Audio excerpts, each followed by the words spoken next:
The Addiction Podcast, Point of No Return, sponsored by Narconon Ojai. Hello, everybody, and welcome to the Addiction Podcast, Point of No Return. My name is Joni Siegel, and this is episode number 145. And we have an interview today.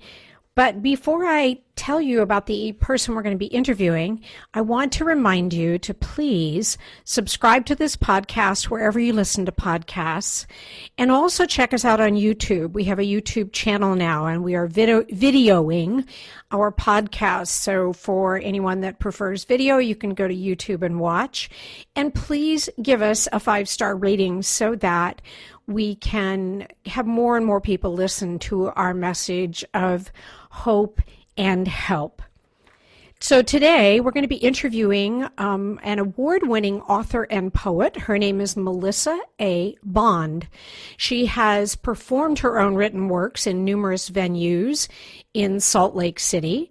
She has performed in other productions, and she spent several years writing and producing fictional shorts for KRCL, Utah's only independent radio station. After Hurricane Katrina hit in 2005, Melissa flew to Biloxi for 6 weeks to support efforts to run supplies such as water, food, and first aid to the people that were still in Biloxi.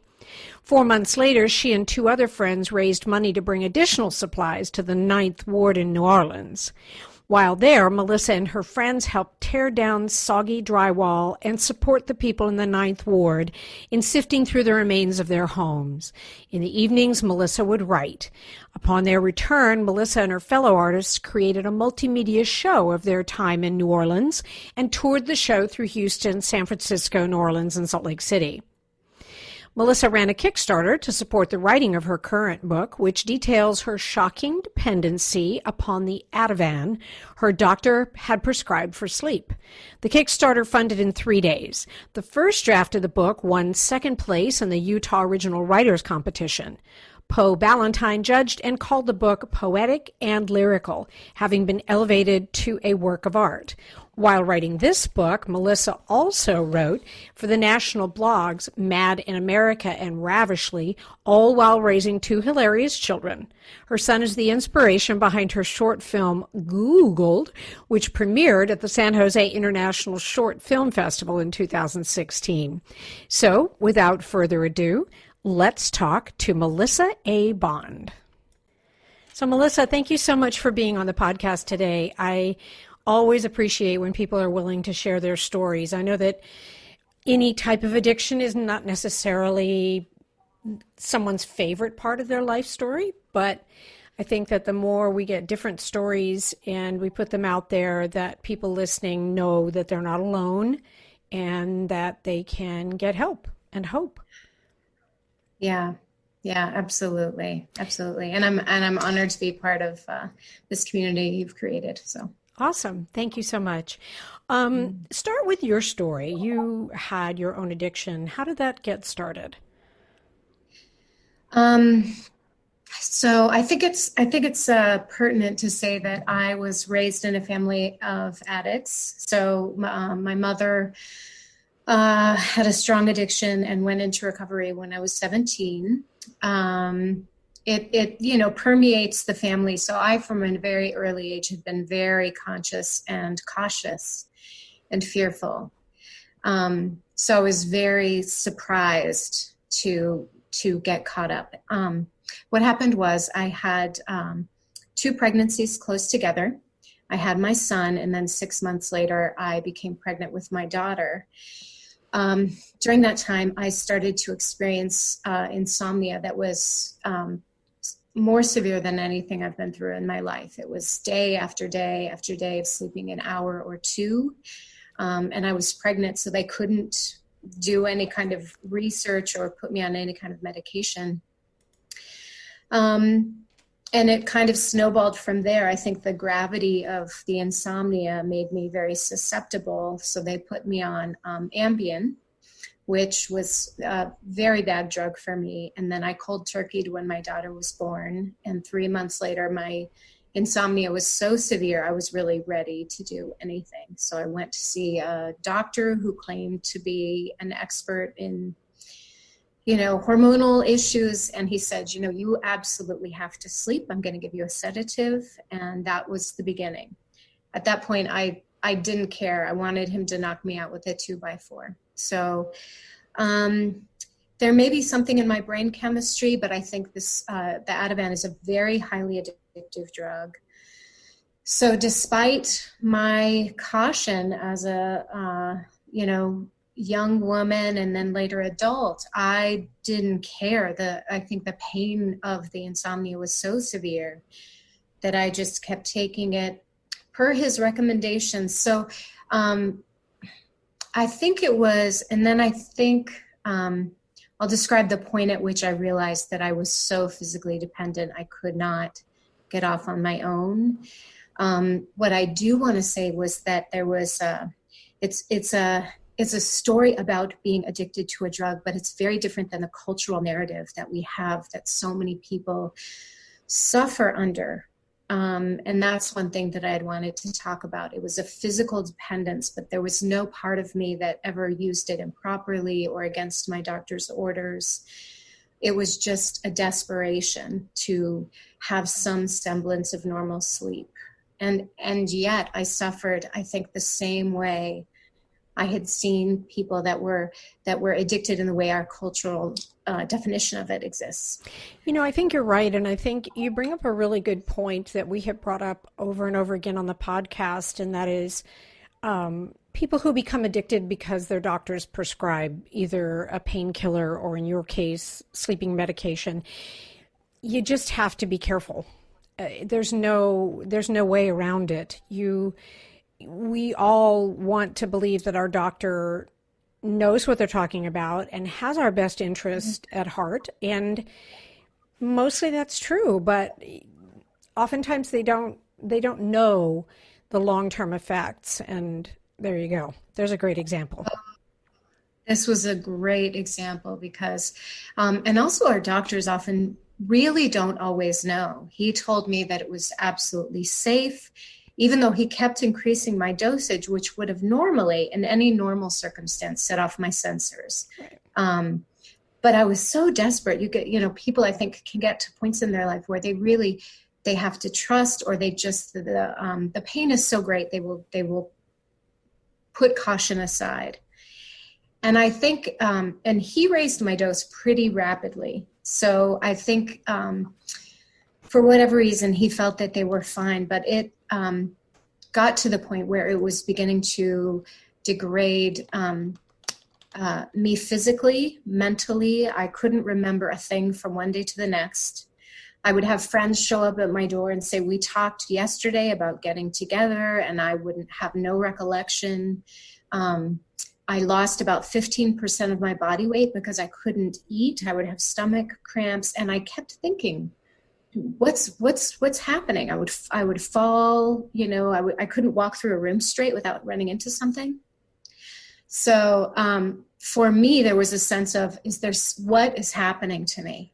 I was this vital, vibrant, very healthy woman, and suddenly I am this, rail thin, ribs sticking out like railroad ties, and barely able to walk a block. Wow. All within the realm of maybe 8 months. Wow. Yeah. So scary. I mean, that's scary. And I was also just going to make a comment that when you have children, you kind of are sleep deprived anyway. So to be even further sleep deprived on top of that, I can't even go there. I can't even think with that. Right. It's sort of, there becomes this sense of like, what's real and what's okay and what's not.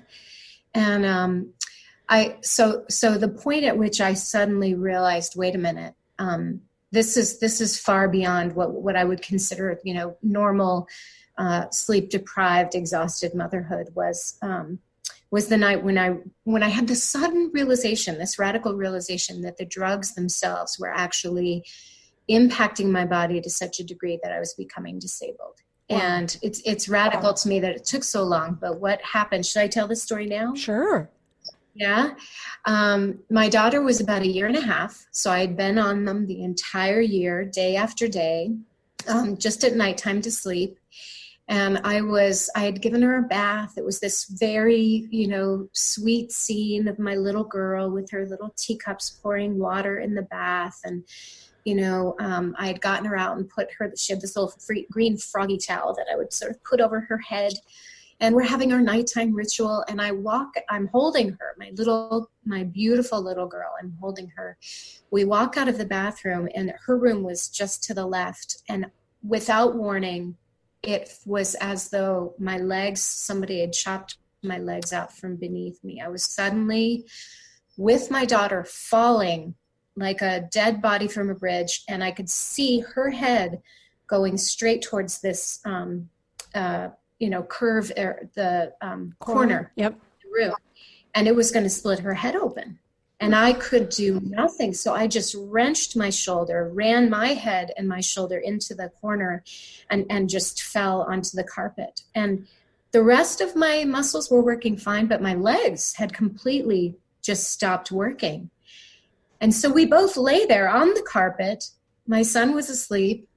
And I thought, I've got MS. I've got a brain tumor. This is not normal. And then within about 30 seconds, my legs started to work again, as if nothing had happened.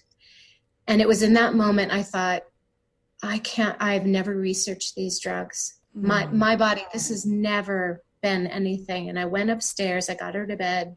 I went upstairs and all of the research was there. It took very little time to find that I was currently at 6 milligrams of Ativan nightly. I was in what's called withdrawal tolerance. So I was taking doctor-prescribed doses every night, and I was in profound withdrawals because my brain had reached tolerance.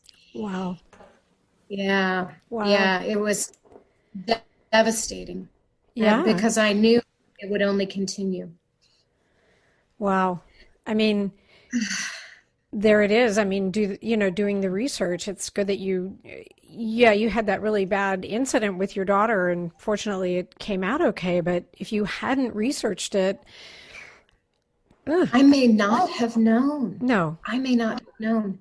This is what scares me so much about this particular kind of dependency, is that it's so profound and it affects people to such a degree, but the doctors aren't even aware of the extent of it. And I mean, I could have gone to the doctor and said, I'm having these symptoms, I'm falling, I can't remember anything, and they would have done neurological tests.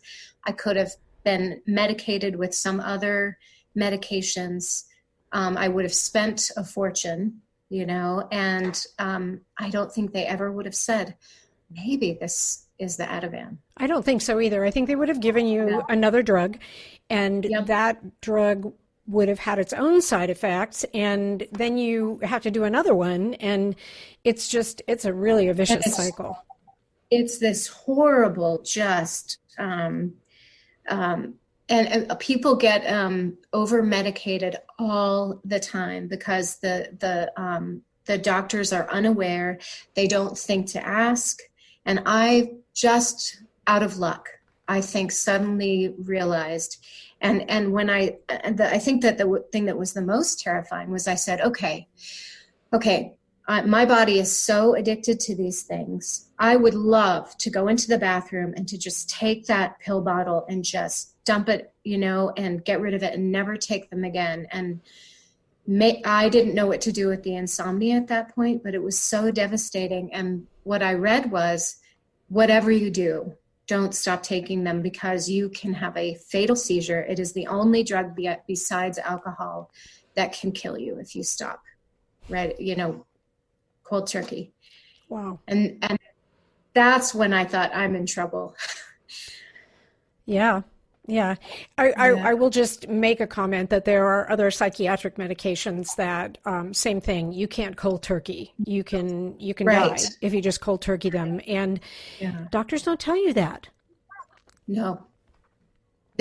It becomes that, oh, shoot. And I found a new doctor that was, a friend had recommended, that was very devoted to her patients. So I knew I would have access to her quite a bit. I could text her. And we tried for 4 months for me to withdraw very, very, very slowly. And the first night, and one of the things she told me was, we have no protocol. We don't know how to get you off these drugs. We can't just pull you off. So we're just going to take a tiny little slice, and I'm in there, and I think the thing that was the most painful was I felt the shame that is such a shadow for people that become addicted to drugs, because there's this sense of culpability, or that there's this moral compass that has somehow gone wrong. And I thought, did I do something wrong? Did I somehow throw caution to the wind? Was there some part of me that just would have done anything to get relief? And I really think for anyone that's an addict, that is really at the core of it. Yep. There's pain, and there's a way to try to alleviate that pain. And that was really where I realized, there's no shame in that as a human being. There's no shame. But it was a real tough battle inside of me, especially with having parents that I had thought, how could you have done this? Right. I blamed them, and it really humbled me deeply. Right. You are listening to the Addiction Podcast, Point of No Return. For more information on the podcast, or to reach out if you have a story you would like to share with us, go to our Facebook page by the same name, or you can email us at theaddictionpodcast@yahoo.com, or go to our website, theaddictionpodcast.com, or call us at 727-314-7080. And please remember to subscribe to our podcast wherever you listen to podcasts, and give us a 5-star review. For more information on our sponsor, Narconon Ojai, visit their website at narcononojai.org. That's NARCONONOJAI.org. Or call 1-866-231-5924. That's 1-866-231-5924. Sometimes, the hardest thing about getting someone into recovery is getting them to agree to treatment. Bobby Newman, a certified drug counselor with 30 years experience and an over 85% success rate as an interventionist, has created a series of 12 videos that you can use right now to learn every step to get your loved one to agree to treatment. Call 1-833-918-0008 today and say the word podcast to get a 10% discount. Or go to newmaninterventions.com and type in the word podcast for a 10% discount. This service comes with a free 1-hour consultation with Bobby. So how long did it take? You said 4 months to step you down. Were you done then in 4 months, or was it longer than that? How long did it take? Oh my goodness. It was 4 months that we initially tried before that doctor gave up. So the first time I cut my dose just a tiny little bit, I had a stroke on the floor of my daughter's bedroom. I remember waking up to her crying. I had desperately, we had said, okay, well, I'm just going to cut the tiniest little slice off. And I went into her bedroom and was getting ready to pick her up, this little beautiful loaf of a body from her crib, and suddenly just collapsed on the floor with these radical, like neon colors. It was a parietal stroke.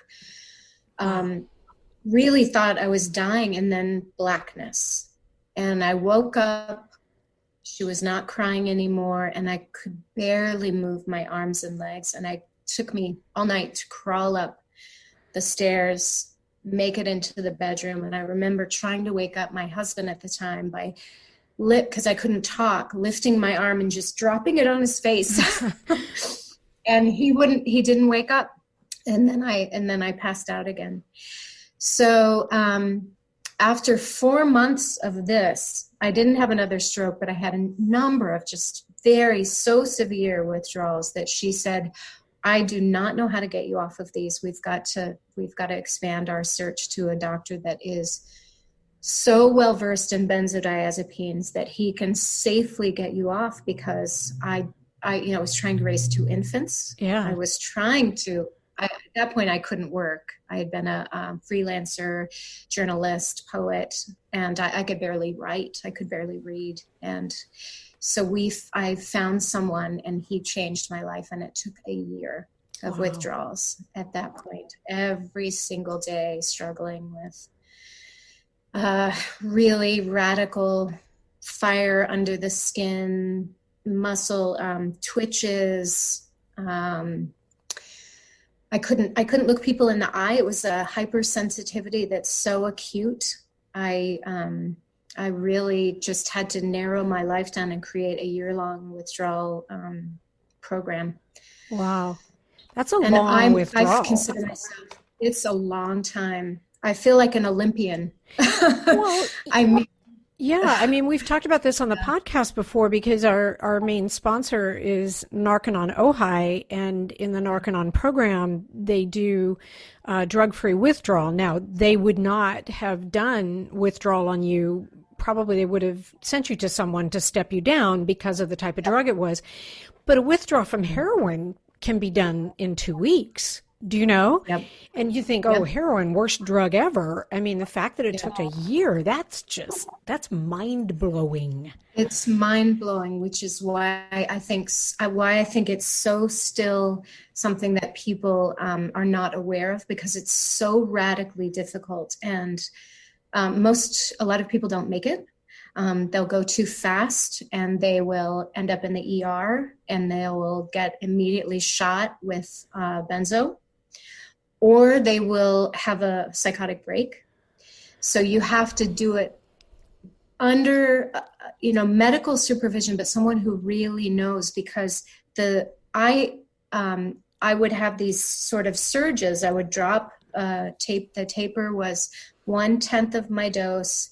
And then 2 days in, my brain would register and the withdrawals would come like a wildfire. And I would just have to sort of hold on for about 4 or 5 days until my brain regulated again. And it's something that I would say at this point, nothing scares me anymore because it was the most horrific thing I have ever been through. And I just have so much compassion now and so much inner strength. I mean, those are the positives. But I also am aware how I was very lucky in the way I was able to construct a way to take care of my children. I didn't have to work. I had a husband that was able to kind of keep the lights on so I could create a withdrawal program. And not everyone is so lucky. It's a withdrawal that we're not really aware of how to manage in this culture. Wow. They're starting in the UK, but in the United States, we are just flummoxed. Huh.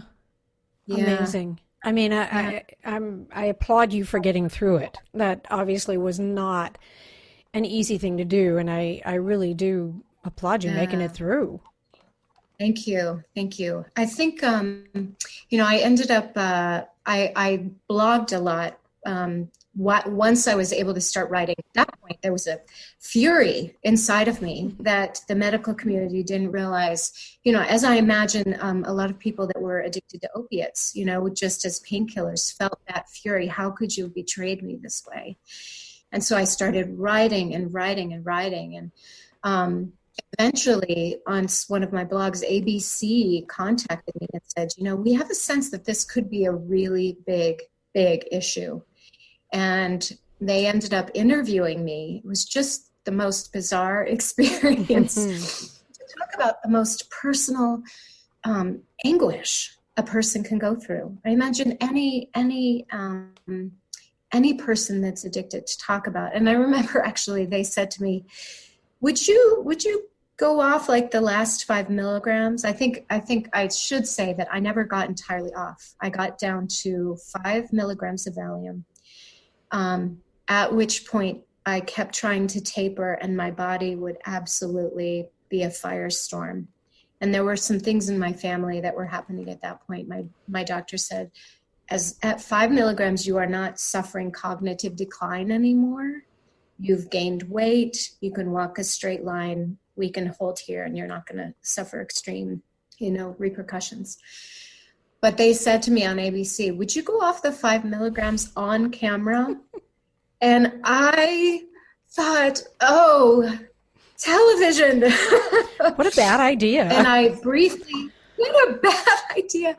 And I thought, and what I said to them was, you can't film English. You can't see what's happening inside of a person. Just like anyone who's suffering from addiction, you can't see what's happening inside of that person, what they're going through, their physical, their emotional anguish. It's not televisable. So, wow. Amazing story, and one that I think people need to be aware of.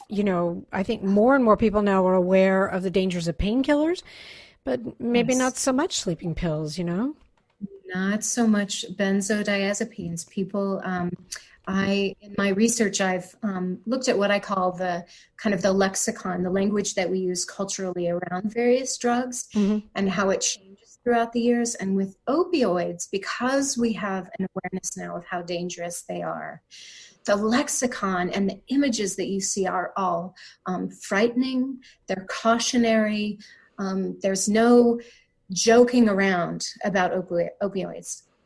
With benzodiazepines, I went on, because these include Valium, Klonopin, Ativan, those are and Xanax.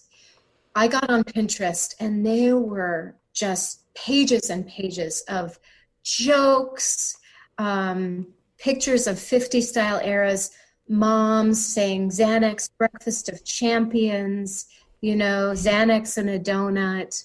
I mean, what I realized is the lexicon is still, the way we talk about it is with jokes, as like these sort of non-damaging, these are the chill pills. There's still so much sort of casualness around them. And it belies the fact that if you get hooked on these, you may never get off.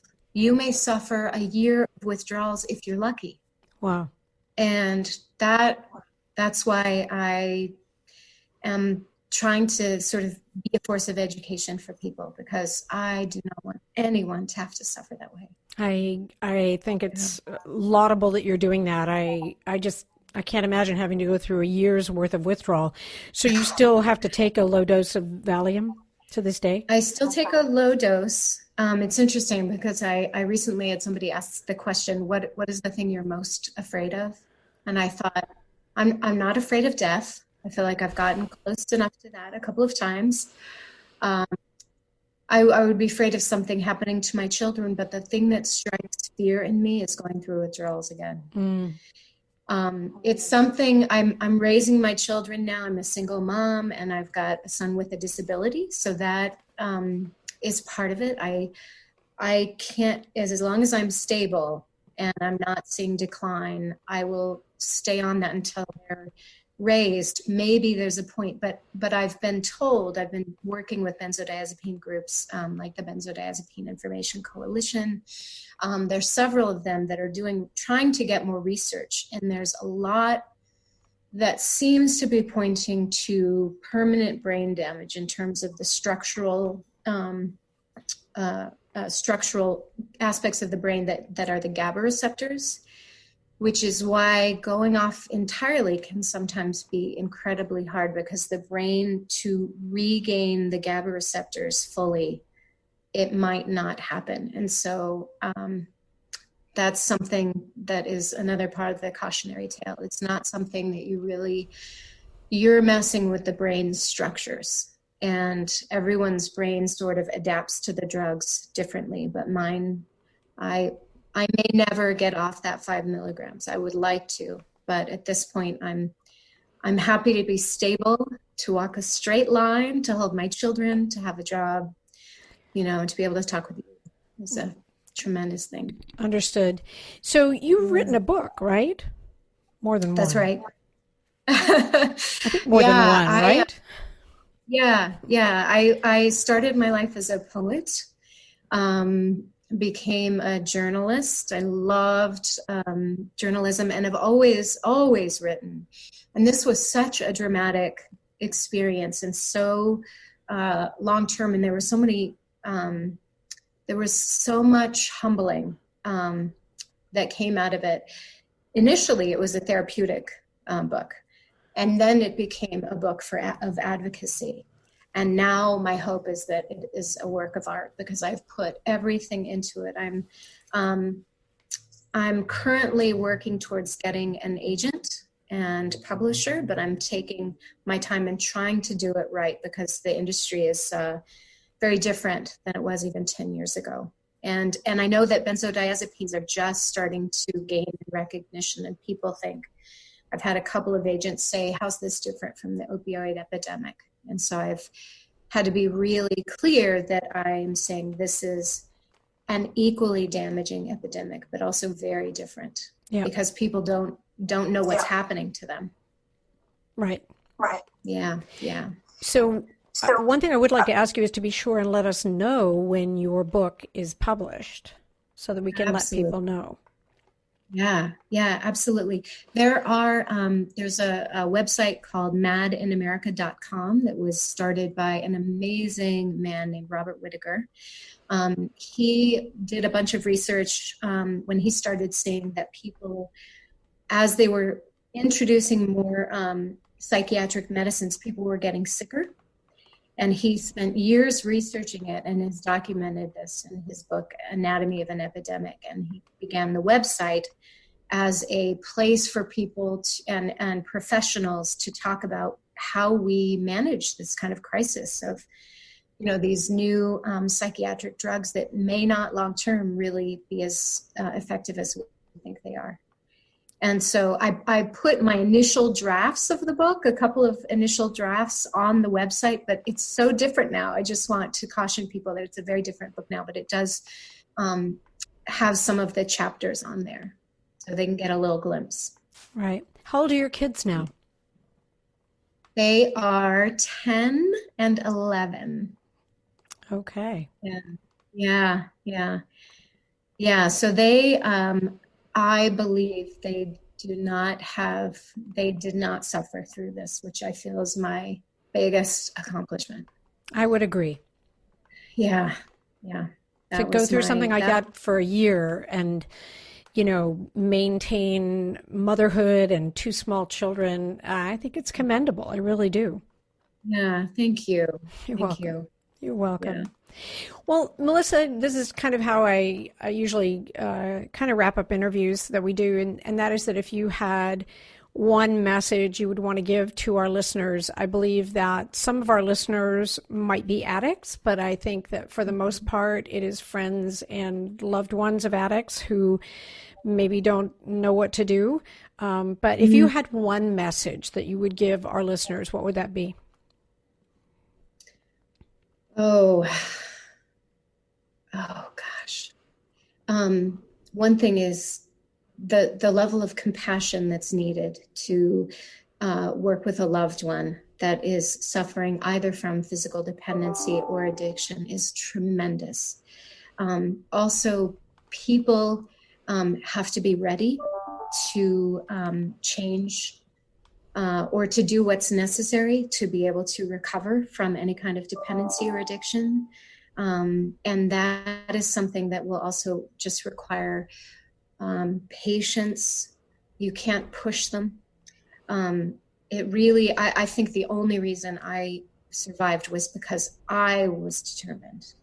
There was no one else. And I know for my mother, she and I had conversations when she was drunk and high, and I would say, please. And there was, even as her daughter, there was nothing I could do until she was ready. So compassion, patience, and the knowledge that it is their own path. That's great. I think that's a great message. Melissa, thank you so much for sharing your story. And for absolute sure, do you know what the title of your book is going to be yet? Well, I call it Blood Orange Night. However, the minute a publisher gets a hold of it, they may want to change it. So I'll just put that caveat out there. I've had some like it, but in the final stages, but I will let you know. Yes, you have our email. Be sure and let us know when your book is ready to be published. Yeah, and I'll also announce it on my website. Perfect. So that's melissaabond.com. Perfect. Thank you so much. Thank you. It's been lovely. Well, I hope you enjoyed Melissa's interview. I think that it's different than any interview we've had before. We haven't talked to someone who was addicted to benzos, and we definitely haven't talked to someone who, had to take a year to get off. And, that was a pretty heavy-duty withdrawal. One of the things I thought I would do with the podcast is look for inspirational quotes, because I think that so often, when people start down the road of taking drugs, that there's, there are definite issues that they have. And I looked for some quotes that I thought you might be interested in. And this was about like self-esteem and really liking yourself. And so these aren't my words, okay? This is actually from Mae West. And for anybody, I don't know, younger than 30, you may not know who Mae West is, but she was a big star and she was quite bawdy when she was performing. So this is what Mae West had to say. This is her version of self-esteem. We must fall in love with ourselves. I don't like myself. I'm crazy about myself. So that's my message to you this week. Be crazy about yourself because you deserve it. And we will be back again next week with another interview, and have a safe, sober, and healthy week. You have been listening to the Addiction Podcast, Point of No Return, sponsored by Narconon Ojai. For more information on Narconon Ojai, call 866-231-5924 or visit www.narcononojai.org. Narconon is a non-12-step rehabilitation program based on the works of L. Ron Hubbard.